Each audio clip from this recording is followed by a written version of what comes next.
మన నరేంద్ర మోడీ గారు ప్రోత్సహించి ముందుండి మద్దతు తెలిపిన పోరాటం విజయం సాధించడం మా భారతీయ జనతా పార్టీ మొత్తం విజయంగా మేము భావిస్తున్నాం. అయితే ఎన్నో ప్రభుత్వాలు వచ్చాయి, ఎన్నో ప్రభుత్వాలు మారాయి, ఎన్నో మాటలు జరిగాయి, ఎన్నో వద్దలు ఇవ్వడం జరిగాయి, కానీ ఎవరు కూడా ఏం చేయలేకపోయారు. ఈ కూటమి ప్రభుత్వం ఏర్పడ్డాక నరేంద్ర మోడీ గారి మద్దతుతోటి మా రాష్ట్ర అధ్యక్షులు పురంధేశ్వర్ గారు సహకారాలతో మాత్రమే జరిగిందని మేము తెలియజేస్తున్నాం. అయితే మేము నిన్నటి నుంచి చూస్తున్నాం, చాలామంది మన ప్రతిపక్ష హోదా కూడా లేదు వాళ్ళకి. వాళ్ళు వచ్చేసి మేము అనేక సహాయాలు చేసాం, ఎస్సీ ఎస్టీలకి అనేక పథకాలు రిలీజ్ చేసాం, మా వల్లే సాధ్యం జరిగింది, మేము మద్దతు తెలిపామని చెప్పి ప్రెస్ మీట్లు ఇవ్వడం అది జరుగుతుంది. అయితే అందరికీ తెలిసిన విషయమే, ఎస్సీ ఎస్టీలకి దళితుల పట్ల వాళ్ళు చేసిన అన్యాయం తప్ప, దుర్మార్గాలు తప్ప జరిగిందైతే ఏం లేదు. అభివృద్ధి కార్యక్రమాలు అయితే ఒకటి లేదు. ఉన్న పథకాలు తుడిచిపెట్టేసి వాళ్ళ పథకాలు వాళ్ళ స్కీముల్లో పెట్టుకున్నారు తప్ప అభివృద్ధి కార్యక్రమాలు దళితుల పట్ల జరిగిందైతే ఏ వాటం జరగలేదు. కానీ ఈ ప్రెస్ మీట్లు మాత్రం క్రెడిట్, అంటే ఒక తీర్పు వచ్చింది అని క్రెడిట్ తీసుకోవడానికి మాత్రం ముందున్నారు. ఎవరైతే కష్టపడ్డారో వాళ్ళు ఇంకా కొద్దిగా లేట్గా ఇచ్చారేమో, కానీ చేయాల్సిన వాళ్ళు మాత్రం రెడీగా, అంటే మా దగ్గర వెళ్ళిపో, మేమే గెలిచాం, మేమే చేసామని చెప్పేసి తెలియజేసుకోవడం జరిగింది. అయితే దీని మీద కూడా కొన్ని విమర్శలు వచ్చాయి, పార్టీ లోపల కూడా వ్యతిరేకం ఉంటుంది, ఇది ఉంటుందని చెప్పేసి. అయితే చిన్న క్లారిఫికేషన్ ఏంటంటే, ఇక్కడ ఉన్న రిజర్వేషన్ 15% అలానే ఉంది. కాకపోతే ఈ సబ్ కేటగిరీ అసలు ఎలా ఉపయోగపడుతుంది, క్లాసిఫికేషన్ అనేది, డివిజన్ అనేది ఎలా ఉపయోగపడుతుంది అంటే, ఎవరైతే బలహీన వర్గాలు ఉన్నారో, ఎస్సీలో కూడా ఇంకా బలహీన వర్గాలు 59 సబ్ కులాల్లోని బలహీన వర్గాలు ఉన్నారో వాళ్ళకి కూడా అట్టడుగు వరకు కూడా సామాన్యంగా హక్కులు వెళ్లే విధంగా ఈ తీర్పు ఉందని, దీనివల్ల అందరికీ లబ్ధి చెందుతుందని, ఎవరు నిరాశపడాల్సిన అవసరం లేదు, ఎవరు ఆందోళన చేయాల్సిన అవసరం లేదు, మాకు అన్యాయం జరిగిపోయింది, మాకు అధర్మం జరిగిపోయింది అని బాధపడాల్సిన విషయం అయితే ఇది కాదు. వేసి చూడండి. అలా అని మనం దుర్మార్గ పరిపాలన కాదు కదా, పరిపాలన మారింది కాబట్టి మనం స్వతంత్ర దేశం లేదు, మీకు ఇది నన్ను పెట్టలేదంటే మనం వింటాం. భారతీయ జనతా పార్టీ నిరంతరం దళితుల సేవ పట్టం ఉంటూనే ఉంటుంది, వింటూనే ఉంటారు, మీ సహాయ సహకారాలు ఉంటూనే ఉంటారు. మీకు లేదు, నిరాశ ఉంది అంటే తెలపండి, తెలియజేసుకోండి. అంతేగాని ధర్నాలు చేయడం, ఇచ్చేయడం అది కరెక్ట్ అయిన పద్ధతి కాదని చెప్పి తెలియజేసుకుంటూ, ఇప్పుడు మన రాష్ట్ర వైస్ ప్రెసిడెంట్ పిఎన్ మాధవ్ గారు మాట్లాడారు. ఇది గత 10 ఏళ్ళలో ఇది త్వరితగతిగా స్పీడ్ అందుకుంది. సుప్రీంకోర్టులో ఎవరైతే న్యాయవాదులు ఉన్నారో వాళ్ళకి బలోపేతం చేసే విధంగా గవర్నమెంట్ కూడా ఆ విధంగానే ముందుకు తీసుకెళ్ళడం జరిగింది. స్వయంగానే నరేంద్ర మోడీ గారి యొక్క కేసును పట్టించుకున్నారు. వాళ్ళందరితో కూడా మాట్లాడటం జరిగింది. మాకు సంబంధించి అరుణ్ జైట్లీ గారు గతంలో, అలాగే ప్రస్తుతం భూపేందర్ యాదవ్ గారు కానీ, గతంలో భూపేందర్ యాదవ్ లా మినిస్టర్ ఉన్నప్పుడు ఆయన, అలాగే దాని తర్వాత అందరూ ఎవరైతే లా మినిస్టర్ దీన్ని ప్రత్యేక పట్ల ముందుకు తీసుకెళ్ళడం జరిగింది. 2004లో ఏదైతే చిన్నయ్య కమిషన్ ఇచ్చిన తీర్పు కాదని చెప్పి మొత్తం గ్రూప్ అని ఒకే సమానమైన గ్రూప్ కనుక వర్గీకరణ ఉండకూడదు అని ఏదైతే సుప్రీంకోర్టు దాని ఇవ్వాలని కాదు కనుక దీన్ని బెంచ్కి రిఫర్ చేయడంలో కానీ, బెంచ్ లో దీని వాదనలు వినిపించడంలో కానీ సరైన వ్యక్తులు పెట్టుకునే విధంగా ఒక అవకాశం కేంద్ర ప్రభుత్వం ఇవ్వటం జరిగింది. విషయం ఎవరైనా చెప్తారు, పంజాబ్ గవర్నమెంట్ బీజేపీకి సంబంధించిన గవర్నమెంట్ కాకపోయినా కేంద్ర ప్రభుత్వం సంబంధించిన సహకారం, న్యాయవాదులు మీరు ఇచ్చిన న్యాయవాదుల ఫీజు కూడా చాలా ఎక్కువ ఉంటుంది, అయినా కూడా ఆ విధంగా తీసుకొచ్చి ఈరోజు క్లాసిఫికేషన్ రావడానికి ముఖ్య కారణంగా కనుక 2004లో వచ్చిన తీర్పు వ్యతిరేకంగా ఏదైతే దాఖలే పిటిషన్, అనేక పిటిషన్స్ దాఖలే, దాంట్లో ఎంఆర్పిఎస్ కూడా ఒక పిటిషన్ వేసింది. అన్ని పిటిషన్స్ కలిపి ఒకే తీర్పు ఇవ్వడం జరిగింది. ఆ విధంగా ఇదొక చారిత్రాత్మకమైన తీర్పు. దాంట్లో పూర్తి స్థాయిలో కేంద్ర ప్రభుత్వం ముఖ్యంగా నరేంద్ర మోడీ గారి సహకారం 100% ఉంది. ఆ విధంగా దీన్ని ముందుకు తీసుకెళ్ళడం జరిగింది. అన్ని పార్టీలు దీనికి హర్షం తెలపడంతో పాటు పెద్ద ఎత్తున స్వాగతాన్ని పలుకుతున్నారు. దీన్ని ఏదైతే 53 ఉపకులాల మధ్య తగాదాగా చూడకూడదని మా మనవి. మాల మాదిగల పోరాటం చెప్పి ఇప్పటికే దానిపైన పెద్ద ఎత్తు చిత్తిక కొందరు మాల నాయకులు మాట్లాడటం, అలాగే మాదిగలు ఇదేదో వాళ్ళ విజయం అని చెప్పి సంబరాలు చేసుకోవటం కాకుండా అందరూ ఎస్సీలందరూ కూడా ఈసారి ఏదైతే ఒక ఆలోచన ప్రారంభమైన ఆలోచనకు ఒక దురూపం వచ్చే విధంగా ఈ సుప్రీంకోర్టు తీర్పుంది. మన ఐక్యత ఏదైతుందో ఎక్కడా భగ్నం కలగకుండా అందరం కలిసి వెళ్ళడానికి ఈ యొక్క తీర్పుని మనం స్వీకరించి ఆ విధంగా ముందుకెళ్లాలనే భారతీయ జనతా పార్టీ ఆలోచన చేస్తుంది. ఇది ఏదో 2 వర్గాల మధ్య తగుగా ఒకరిపైన ఒకరు విజయం సాధించాలనే భావన ఎవరికి ఉండకూడదు. ఇది అందరి విజయంగా సామాజిక న్యాయం జరిగింది అని అందరూ కూడా ఇవాళ భావించాలని చెప్పి మా పార్టీ భావిస్తుంది. మొత్తం దేశవ్యాప్తంగా ఇవాళ అత్యంత చర్చనీయాంశంగా ఇవాళ ఎస్సీ ఎస్టీ వర్గీకరణ ఉంది. మండల్ కమిషన్ తీర్పు తర్వాత వచ్చిన అతిపెద్ద ఒక సామాజిక న్యాయాన్ని అమలు చేయడం కోసం వచ్చిన తీర్పుగా మేము భావిస్తున్నాం. ఈ యొక్క తీర్పు ఈ యొక్క పోరాటం 30 సంవత్సరాలుగా ఎంఆర్పిఎస్ మిగతా అనేక రకాల సంస్థలు దీనికోసం పోరాటం చేసింది. రెల్లి రిజర్వేషన్ పోరాట సమితి కానీ మిగతా అనేక ఉపకులాలకు సంబంధించిన పోరాటాలకు సంబంధించిన కమిటీలు కానీ వీటితో పాటు అతి ముఖ్యంగా మొదటిసారి ఈ అంశాన్ని 1978లో అసెంబ్లీలో ఆంధ్రప్రదేశ్ అసెంబ్లీలో లేవనెత్తింది భారతీయ జనతా పార్టీని గుర్తించాలి. అప్పుడు మా సభాపక్ష నేతగా ఉన్న ఎం వెంకయ్య నాయుడు గారు ఎస్సీలో వర్గీకరణ జరగాలి, ఎందుకు జరగాలి అని సాహేతుకంగా అనేక రకాల ఉదాహరణల సమితం ఆ రోజు అసెంబ్లీకి మీరు సబ్మిట్ చేయడం జరిగింది. ఆ రోజున ముఖ్యమంత్రి అంజయ్య గారికి తప్పనిసరిగా వర్గీకరణ ఇవ్వాల్సిన అవసరం ఏముంది అనే విషయాన్ని తెలియజేశారు. అనేక రకాల నియామకాల్లో ఉద్యోగ అలాగే అనేక రకాల విద్యార్థి సంబంధించిన అలాగే ప్రమోషన్ సంబంధించిన అంశాల్లో ఏ విధంగా అన్యాయం జరుగుతుంది అనేక రకాల చిన్న కులాలకి అని చెప్పి ఇవ్వటం జరిగింది. ఆ రోజు నుంచి ప్రారంభమైంది మా పోరాటం.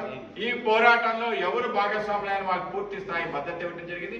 మందకృష్ణ మాదిగ గారు దీన్ని ప్రారంభించిన ఉద్యమానికి పూర్తి స్థాయిలో మేము మద్దతు ఇవ్వడం జరిగింది. మా నాయకులు అనేక మంది ముఖ్యంగా కిషన్ రెడ్డి గారు తన భుజాన ఈ యొక్క పోరాటాన్ని వేసుకొని ముందుకు తీసుకెళ్లారు. ఈ పోరాటాన్ని ముందుకు తీసుకెళ్లే క్రమంలో మా పార్టీ ప్రతి ఎన్నికల మేనిఫెస్టోలో ఈ యొక్క వర్గీకరణ అంశం లేకుండా ఒక్కసారి కూడా మేనిఫెస్టో రిలీజ్ చేయలేదు. మీరు ఛాలెంజ్ చేస్తున్నాం ఎవరైతే మాట్లాడుతున్నారో మీ మేనిఫెస్టోలో ధైర్యంగా వర్గీకరణ పెట్టారా లేదని అడుగుతున్నాం. ప్రతి మేనిఫెస్టోలో 78 మొదలు నిన్న 2024 ఎన్నికల వరకు మేము ప్రతి మేనిఫెస్టోలో ఎస్సీ వర్గీకరణ చేస్తాం, దానికి కట్టుబడి ఉన్నామని చెప్పాం. దాంతో పాటు మొన్న జరిగిన తెలంగాణ అసెంబ్లీ ఎన్నికల ముందు ఏదైతే సామాజిక చైతన్య సభ ఉందో ఆ సభలో స్వయంగా నరేంద్ర మోడీ గారే వచ్చి మందకృష్ణ మాదిగ గారు మీరు ముందుండండి, మీ వెనకాలండి, మీకు నేను పెద్ద అన్నయ్యగా అండగా ఉంటాను, మీ పోరాటానికి నేను జోహార్లు, ఇటువంటి అద్భుతమైన పోరాటం చేస్తున్న మీకు అభినందనలు అని చెప్పి ఆయన ముందుకు తోసిన తీరు, ప్రధానమంత్రి హోదాలో ఉండే వ్యక్తి ఎస్సీ వర్గీకరణకి ఆయన చిత్తశుద్ధి చూపించిన తీరు, ఆ విధంగా ముందుకు తీసుకెళ్లిన తీరు. కేవలం అదే కాదు, స్వయంగా నరేంద్ర మోడీ గారితో పాటు అమిత్ షా గారు అన్ని రాష్ట్రాల ముఖ్యమంత్రులు కూడా వర్గీకరణ అనుకూలంగా అడుగులు వేయడం జరిగింది. ఈ యొక్క వర్గీకరణ ద్వారానే ఈరోజు ఎవరైతే నిజమైన ఎస్సీలు ఉన్నారో ఎస్టీలు ఉన్నారో ఆ యొక్క తెగల మధ్యలో జరుగుతున్న అనేక రకాల వివక్షతకు కూడా చరమగీతం పాడే అవకాశం దొరుకుతుంది. ఆర్థికంగా సామాజికంగా ముందుకు వెళ్ళిపోయిన ఎస్సీలు తన వెనకాలన్న ఎస్సీలు కూడా వాళ్ళతో పాటు తీసుకొచ్చే ఒక అద్భుతమైన అవకాశం ఇది. కనుక ఆ విధంగా అందరూ దీన్ని స్వాగతం పలకాలని, ఏవైతే చిన్న చిన్న అభిప్రాయ భేదాలు తప్పనిసరిగా ఉంటాయి వాటిని కూడా దూరం చేసి దీన్ని పూర్తి స్థాయి అందరి ఆమోదయోగ్యంతో అమలు చేసే విధంగా ప్రభుత్వం చర్యలు తీసుకోవాలని మేము కోరుతున్నాం. ఇవాళ ఏవైతే నోటిఫికేషన్స్ వచ్చాయో, ఏవైతే ఉద్యోగ నియామకాల నోటిఫికేషన్ వచ్చాయో, ఏవైతే ప్రమోషన్ సంబంధించిన రోస్టర్ పద్ధతి ఉందో వాటన్నిటినీ కూడా తప్పనిసరిగా ఈ యొక్క సుప్రీంకోర్టు తీర్పు నేపథ్యంలో అందరికీ అవకాశం ఇవ్వాలి. ఏదైతే డాక్టర్ బిఆర్ అంబేద్కర్ గారు కలగన్నారో అందరికీ సంపూర్ణ సామాజిక వికాసం ఏ విధంగా సాధిస్తాం, రిజర్వేషన్స్ అనేది కేవలం ఒక ఆయుధం మాత్రమే, ఒక ఇన్స్ట్రుమెంట్ మాత్రమే, అది అంతా కాదు అని చెప్పి స్వయంగా అంబేద్కర్ గారే చెప్పారు. అది కాల పరిమితి కూడా ఆయన నిర్ణయించారు. అన్ని సామాజిక వర్గాల్లో ఆ విధంగా ముందుకెళ్లే ఒక వ్యవస్థ నిర్మాణం చేయాలి. దురదృష్టం ఏంటంటే మనకి స్వతంత్రం వచ్చి 77 సంవత్సరాలు పూర్తవుతున్నా కూడా అన్ని వర్గాల ప్రజలకి సామాజిక న్యాయం అందకపోవడం, ఇంకా అనేక చోట్ల వివక్షత ఉండడం, అనేక చోట్ల అంటరానితనం ఉండటం ఏదైతుందో ఇది చాలా దారుణమైన విషయం. కనుక ఈరోజు ఏదైతే తీర్పు నేపథ్యంలో ఆ విధంగా ఉండే వివక్షత కూడా పోతుందని, బడుగు బలహీన పేద ప్రాంతాల్లో ఉండే ప్రజలందరికీ కూడా సామాజిక న్యాయం పూర్తిగా వచ్చి ఏ కళ అయితే డాక్టర్ బిఆర్ అంబేద్కర్ గారు రాజ్యాంగ స్ఫూర్తికి అనుగుణంగా ఆయన కోరుకున్నారో దాన్ని అమలు చేయడానికి ఇది గొప్ప అవకాశంగా మేము భావిస్తున్నాం. ఆ విధంగా అందరికీ కూడా న్యాయం జరిగే విధంగా ఎస్సీ వర్గాలకి ఎస్టీ వర్గాలకు కూడా న్యాయం జరిగే విధంగా ఉంటుంది.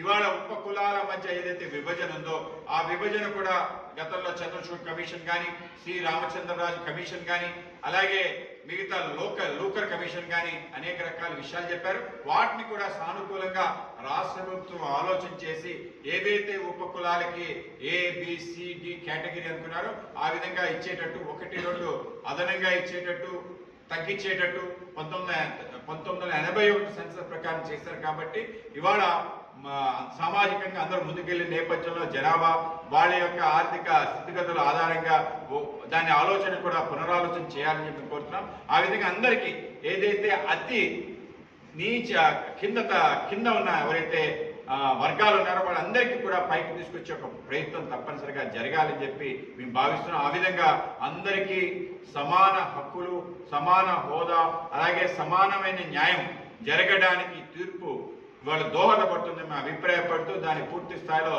స్వాగతం పలుకుతూ రాబో కాలంలో ఏదైతే క్రీమీ లేయర్ ఉన్నారో కొందరికే అన్ని అందే ఆలోచన ఏదైతుందో దాన్ని కూడా దూరం చేసే విధంగా జరగాలని చెప్పి కేంద్ర ప్రభుత్వం నిన్న జరిగిన తీర్పులో అడగడం జరిగింది. మీకేమైనా అభ్యంతరాలు ఉన్నాయంటే నేను స్వాగతం పలుకుతున్నానని కేంద్ర ప్రభుత్వం చెప్పిన తర్వాతే ఈ యొక్క తీర్పు వెల్లడైందనే విషయం మనం గమనించాలి. కనుక మన ప్రియతమ ప్రధానైన నరేంద్ర మోడీ గారికి ఈ సందర్భంగా అభినందనలు, శుభాకాంక్షలు, ధన్యవాదాలు తెలియజేస్తూ డాక్టర్ బిఆర్ అంబేద్కర్ గారి యొక్క ఆత్మ శాంతించే దిశగా ఈ యొక్క తీర్పు ఉందని మేము భావిస్తూ, అలాగే దీనికోసం మొదటి నుంచి పోరాటం చేసిన అనేక మంది మా పార్టీకి సంబంధించిన నాయకులు వెంకయ్య నాయుడు గారు కానీ, కిషన్ రెడ్డి గారు కానీ, మా రాష్ట్ర అధ్యక్షులు కానీ, గతంలో రాష్ట్ర అధ్యక్షులు, ప్రస్తుత రాష్ట్ర అధ్యక్షులతో పాటు అనేక రాష్ట్రాల ముఖ్యమంత్రులు కూడా దీన్ని అంగీకరించి ముందుకు తీసుకెళ్లారు.